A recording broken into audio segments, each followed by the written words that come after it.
Assalamualaikum warahmatullahi wabarakatuh.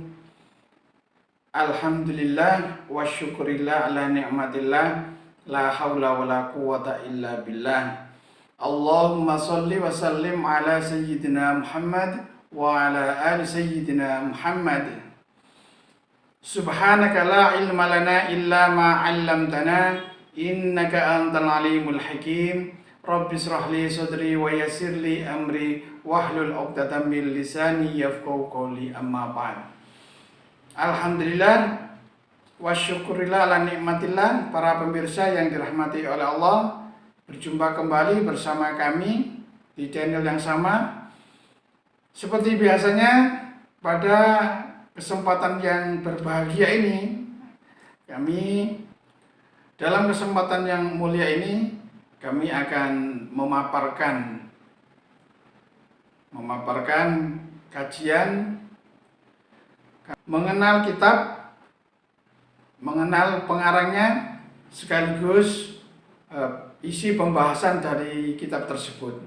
Para pemirsa yang dirahmati oleh Allah, mari langsung saja kita mulai. Kita telah mengerti, para santri, para murid, siswa, dan semuanya, para mahasiswa mungkin ya. Tentunya kalian semua telah mengetahui apa itu kitab Shorof atau kitab Amsilatut Tasrifiyah ya.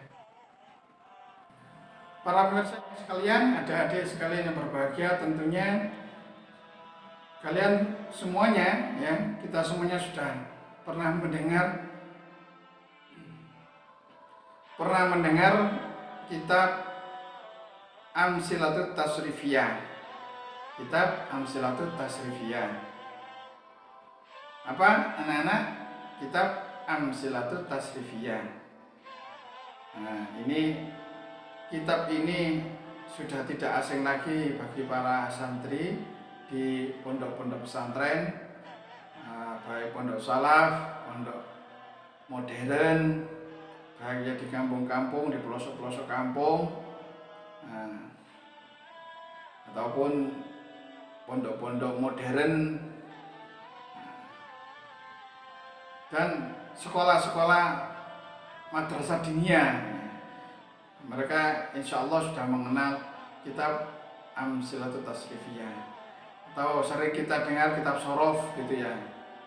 Shorof. Lalu siapa para pemirsa pengarang kitab Shorof ini? Siapa ya pengarang kitab Shorof ini? Coba kita pelajari bersama.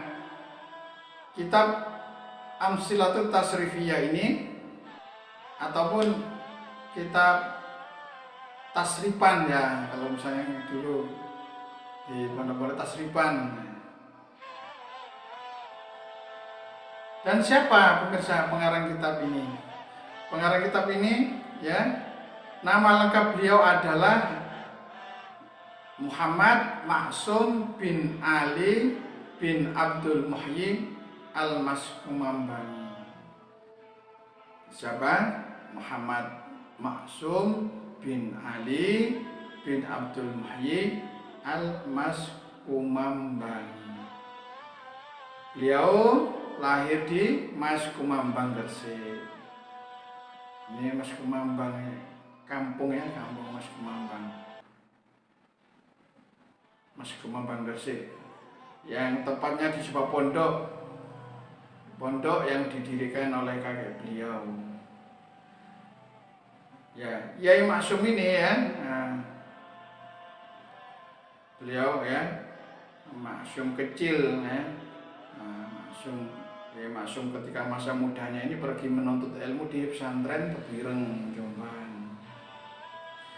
Nah, beliau adalah salah satu murid kesayangan dari Hadratus Syekh Hasyim Asy'ari pada generasi awal, di mana pada saat itu kan zaman penjajahan ya, misalnya Selain dituntut untuk belajar, para santri pun juga harus ikut berjuang melawan penjajah yang selalu mengganggu aktivitas belajar mereka.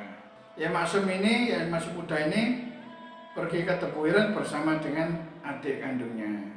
Menyusul kemudian itu adik kandungnya. Namanya Adlan Ali. Adlan Ali ini adik beliau. Yang kelak atas inisiatif Hadratus Syekh Kiai Adlan ini mendirikan Pondok Putri Wali Songo di pusat Desa Cukir, tetap wilayah Jombang. Bertahun-tahun lamanya beliau khidmat atau mengabdi Tebu Ireng.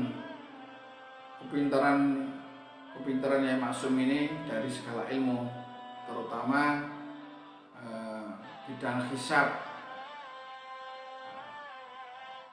bidang falak, ilmu falak, ilmu sorof, dan gramatika bahasa Arab. Hal ini melihat kecerdasan Maksum muda ini, Hadratus Syekh kagum, sehingga Kiai Maksum ini dinikahkan oleh nyainya, ibu nyainya, dipek mantu gitu dia intinya. Mantu sama Hadratus Syekh Hasyim Asy'ari. Nah, beliau dinikahkan oleh siapa? Khairiyah, yang nama istri beliau ada Khairiyah, yang tiada lain ada putri Hadratus Syekh sendiri. Singkat cerita, beliau mendirikan pondok di daerah sebelah. Yai Maksum ini mendirikan sebuah pondok di wilayah sebelah, sebuah dusun di Desa Kuwaron, sekitar kurang lebih 300 meter sebelah barat Tebu Ireng. Penduduk sebelah yang pada saat itu masih banyak basisnya kemungkaran seperti halnya warga Tebu Ireng sekitarnya. Melihat kondisi demikian, Kiai Maksum terasa terpanggil untuk apa? Untuk syiar agama. Hati beliau terketuk untuk menyadarkan masyarakat setempat dan mengenalkan Islam secara perlahan-lahan. Dan alhamdulillah jeripaya beliau diridhai oleh Allah Subhanahu wa taala pada tahun 1913 ketika usianya baru 26 tahun. Beliau telah mendirikan pondok dan masjid di desa sebelah. Awalnya hanya sebuah rumah sederhana yang terbuat dari bambu. Seiring dengan perjalanan waktu, pondok tersebut berkembang pesat sampai sekarang ini. Meskipun beliau Yai Maksum ini sudah berhasil mendirikan pondok, beliau tetap istiqomah mengajar di madrasah Salafiyah Tebu Ireng, membantu mertuanya Hadratus Syekh untuk mendidik para santrinya. Pada tahun berikutnya beliau diangkat menjadi semacam guru pengawas mufatis di madrasah tersebut. Yai Maksum ini pemirsa juga mempunyai beberapa karya kitab-kitab, meskipun tidak sebanyak Hadratus Syekh Hasyim Asy'ari, akan tetapi karangan kitab beliau monumental, terkenal di kalangan para santri pondok. Bahkan banyak orang yang lebih mengenal kitabnya daripada si pengarangnya. Adapun karangan kitab beliau yang pertama adalah kitab Amsilati. karangan apa? Amsilatut Tasrifiyah. Nih. Yang kedua, Fathul Qadir. Yang ketiga, Ad-Durus Al-Falakiyah. Dan yang keempat, Ti'atul Misal. Para pemirsa yang dirahmati oleh Allah, pada tanggal 24 Ramadan tahun 1351 atau 8 Januari 1933, Kiai Maksum wafat. Kiai Maksum mengarang kitab apa? Kitab Amsilatut Tasrifiyah. Beliau wafat. Sebelumnya beliau sakit semacam penyakit paru-paru. Beliau wafat kurang lebih usianya 46 tahun. Beliau usianya 46 tahun, ya sangat muda ya, masih muda. Akan tetapi karya beliau sangat luar biasa, monumental sampai sekarang.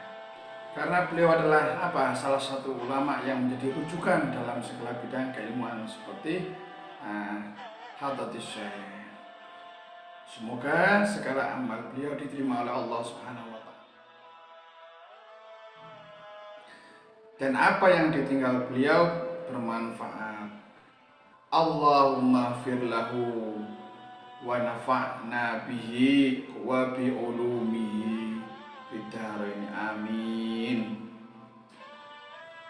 Ini para pemirsa, setidaknya para santri, para murid ya, setelah mengenal kitabnya, lalu mengenal siapa pengarangnya, seyogyanya para santri, para murid ini kirim doa kepada beliau pengarangnya.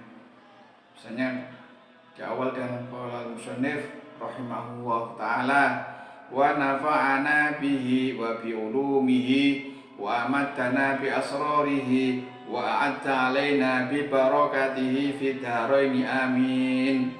Tuh ya.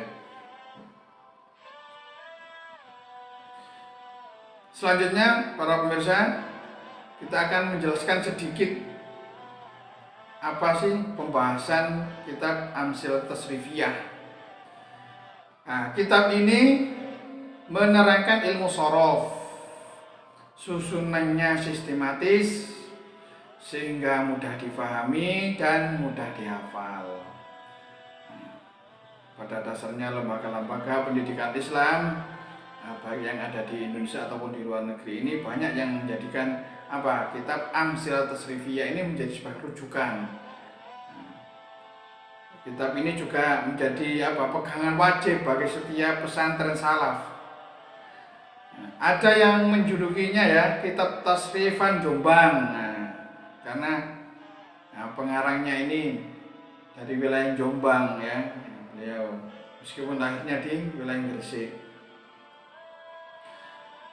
Tasrifan kalau kita dulu belajar kitab Amsilatut Tasrifiyah ini terdiri dari 60 halaman dan banyak diterbitkan di beberapa penerbit, di antaranya pada Salim Nabahan Surabaya, yang pada awal pertamanya yaitu ada sambutan Bapak Menteri Agama RI Kiai Haji Saifuddin Zuhri yang pada saat itu ya.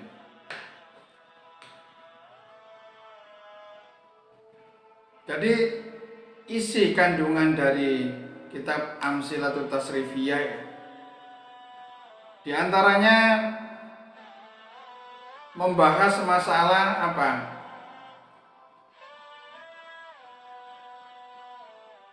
tasrif al-istilahi ya. Ini yang biasanya bab awal. Ada namanya bina soheh, bina mudhoaf, ajwaf wawi, nakis ya'i, nakis wawi, mahmusfa, soheh. Bab awal ya, thulathil mujarrad.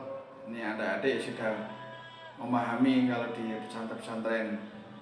Fa'ala yaf'ulu fa'lan wa maf'alan fahuwa fa'ilun wa dzaka maf'ulun uf'ul la taf'ul maf'alun maf'alun mif'alun. Itu sahih. Ada istilah fathu dhammin fa'ala yaf'ulu. Ain fi'ilnya fathah, fi'il madhi ya, fi'il mudhari'nya dhamma. Fa'ala yaf'ulu. Ada yang fathu dhammin fathu fathin.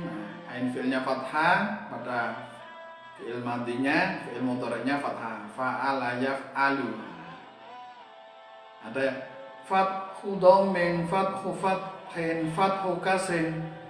Fa'ala yaf'ilu. Fa'ala yaf'ilu.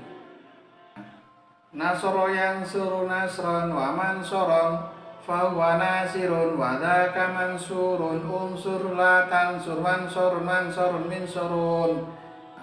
Berupa mujarad fa'lala yufa'lilu fa'lalatan wa fi'lalan wa mufa'lalan fa'lala yufa'lilu fa'lalatan wa fi'lalan wa mufa'lalan fahuwa mufa'lilun wa dzaka mufa'lalun fa'lil la tufa'lil lalun mufa'lalun. Tahraja yutahriju tahrajatan wa tihrajan wa mutahrajan fahuwa mutahrijun wa dzaka mutahrajun. Tahrij la tutahrij mutahrajun mutahrajun. Ta'a yuta'tiu ta'atan wa ta'an wa muta'an fahuwa muta'tiun wa dzaka muta'un. Ta'ti la tuta'ti muta'tun muta'tun. Waswasa yuwaswisu waswasatan wa wiswasan wa muwaswasan fahuwa muwaswisun wa dzaka muwaswasun. Waswis la tuwaswis muwaswasun muwaswasun. Ini yang rubai mujarrad. Babun wahidun. Ada informasi. Fa'yala yufa'yilu fa'yalatan wa fi'yalan wa mufa'yalan fahuwa mufa'yilun wa dzaka mufa'yalun. Fa'yil la tufa'yil mufa'yalun mufa'yalun. Dalam kitab shorof ya, amsal tasrifiyah ini apa namanya tasrif. Apa tasrif itu? Yaitu suatu perubahan pada asal kata dari bentuk yang satu kepada bentuk yang lainnya untuk menghasilkan makna yang dituju atau yang diinginkan. Apabila kita hendak mengubah makna dari satu kata, maka kita harus mentasrikannya terlebih dahulu dengan cara mengubah bentuk asal suatu kata menjadi bentuk yang lainnya. Nah, adanya perubahan kata pada suatu kata dari bentuk asalnya kepada bentuk lainnya akan membuat kata tersebut mempunyai makna yang berbeda. Ini fungsinya makna untuk tasrifan. Secara bahasa atau etimologi, kata tasrif itu mempunyai mempunyai arti berubah atau mengubah. Sedangkan secara istilah, pengertian kata tasrif adalah mengubah suatu kata dari bentuk asalnya kepada bentuk yang lainnya. Misalnya dari perubahan kata yang asalnya mempunyai bentuk fi'il madhi, fi'il mudhari', isim masdar, isim fa'il, isim maf'ul, fi'il amar, fi'il nahi, dan seterusnya. Nah, dengan kitab ini tasrif ini bertujuan untuk apa? Nah, untuk mendapatkan makna yang berbeda dari suatu kata yang dapat digunakan dengan apa? Sesuai dengan tujuannya. Karena suatu kata tidak dapat menghasilkan makna lainnya kecuali dengan merubahnya. Ya seperti nasoro, nasoro fi'il madhi telah menolong, yansuru fi'il mudhari sedang menolong, seperti itu. La tansur, jangan ditolong. Nasoro yansuru nasron wa mansoron fahuwa nasirun wa dzaka mansurun unsur la tansur mansorun mansorun minsorun. Nasoro, nasoro fi'il madhi. Pekerjaan itu telah dilakukan bentuk lampau ya. Bentuk lampau. Past tense kalau dalam bahasa Inggrisnya past tense. Kalau yang suruh yaitu apa? Menolongnya sedang proses menolong. Yang suruh sedang menolong. Fi'il mudhari. Wa mansoron isim. Isim pertolongan ya. Fahuwa nasirun, isim fa'il, orang yang menolong. Nah ini dari kata nasoro telah menolong, yang suruh sedang menolong, nasirun orang yang apa? Menolong. Isim fa'il. Unsur tolonglah, fi'il amar. La tansur jangan ditolong, jangan menolong, fi'il nahi. Mansorun, mansorun tempatnya menolong. Minsorun alat menolong. Seperti itu. Nah, ini bisa kita pelajari ilmu shorof ini, yaitu perubahan dari makna ya, perubahan makna dari satu kata menjadi kata yang lain. Menolong jadi apa? Pertolongan, jadi isim. Menjadi kata perintah, unsur tolonglah. La tansur jangan menolong. Mansorun mansorun tempatnya menolong. Minsorun alatnya menolong, seperti itu. Lalu mencari domirnya. Wa huma hum hiya huma hunna anta antuma antum anti antuma antunna ana nahnu. Nah, ini kalau posisinya menjadi apa? Di awal kalimat. Ada domir muttasil, ada domir munfasil. Ini apa? Isi pembahasan dari kitab Amsilatut Tasrifiyah. Sangat penting sekali para pemirsa, adik-adik sekalian yang berbahagia, yang sekarang proses belajar di pondok-pondok ya, di sekolah-sekolah, sekolah-sekolah madin, madrasah diniyah. Nah, ini harus kalian matengi Amsilatut Tasrifiyah ini. Ini sangat-sangat bermanfaat sekali untuk memahami kalimat-kalimat di dalam Al-Quran, dalam hadis, dalam kitab-kitab yang lainnya. Kalau kalian tidak mengenal lebih dalam materi apa yang ada dalam kitab Amsilatut Tasrifiyah ini, insya Allah ya bingung. Madda, aslu madada. Madda yamuddu maddan wa mamaddan fa wa maddun wa dzaka mamdudun muddala tamudda mamaddun mamaddun mimaddun. Nah, ini perubahan seperti itu ya. Ya dari dalam kitab Amsilatut Tasrifiyah. Istighfaro kita mengenal ya, istighfaro, yastaghfiru, istighfaron. Dari kata ghafaro, fi'il madhinya ya, sulasi mazid, ghafaro. Nah, ini nanti pembahasannya ilmu Amsilatut Tasrifiyah. Ha huma hum iya, huma, huna, anta, antuma, antum, anti, antuma, antuna, ana, nahnu. Adapun bab-bab di dalam amsal tasrifiyah ini, yang pertama tasrif istilahi, membahas tasrif istilahi ya. Bab awal minat thulasil mujarrad, ini yang dibahas. Yang kedua, yang ketiga bab tsani minat thulasil mujarrad. Selanjutnya ada bab salis, bab salis min sulasil mujarrad, bab robi sulasil mujarrad, bab khamis sulasil mujarrad, bab 6 bab sadis sulasil mujarrad, bab rubai mulhaq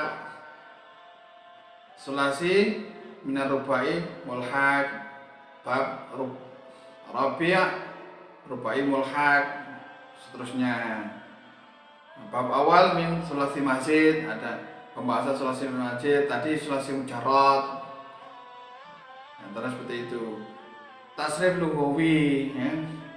Tasrif lughawi bahwasanya fi'il ada yang fi'il mudhari' mabni fa'il muttasil bi dhamir rafa', fi'il mudhari' mabni lil fa'il muttasil bi dhamir rafa', fi'il mudhari' mabni lil fa'il muttasil bi nun taukid sakila. Ada lagi pembahasan fi'il mudhari' mabni lil fa'il muakkad bi nun taukid al khafifah. Nah, pembahasan fi'il amar mabni maf'ul, fi'il amar muakkad bi nun taukid. Ada pembahasan fi'il mudhari' mabni fa'il muakkad bi nun taukid al khafifah, fi'il amar mabni fa'il isim fa'il mansub wal mujarrad, isim maf'ul marfu', isim maf'ul mansub wal majrur.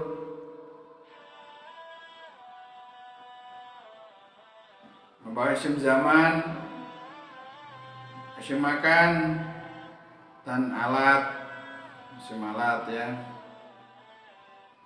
Ya para pemirsa, itulah penjelasan sekelumit mengenal kitab Amsilatul Tasrifiyah dan siapa pengarang kitab tersebut, sekaligus sedikit mengenal pembahasan dari kitab tersebut. Mudah-mudahan ada guna manfaatnya. Kurang lebihnya mohon maaf.